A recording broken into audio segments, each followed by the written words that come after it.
புன்னையாட்டம் முடியலங்க.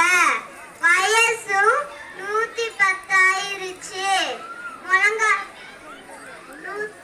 முழங்காலுக்கு கீழே சாத வேற இறங்க மாட்டிக்குது. நடைமுறைக்கு ரொம்ப தடுமாற்றமா போச்சு. சாதத்தை கண்டா பிடிப்பிடியாய் வாங்குது. தண்ணியை கண்டா வாந்தி வருது. காப்பினா 5 டம்ளருக்கு அல்லது 6 டம்ளருக்கு மேல வாங்க மாட்டேங்குது. மோர்னா கொஞ்சம் கூட பிடிக்கல. முழுக்குன்னு குடிக்க சொல்லுது.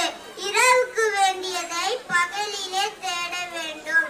முதுமைக்கு வேண்டியதை இளமையிலே தேட வேண்டும். மாரி காலத்துக்கு வேண்டியதை கோடை காலத்திலே தேட வேண்டும்.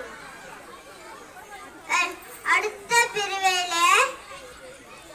பிரிவிலே வேண்டிய புண்ணியத்தை இந்த பிரிவிலே தேட வேண்டும். அதனாலதான் நான் புண்ணியத்தை தேடி காசி யாத்திரை செல்கிறேன். Thank you to all.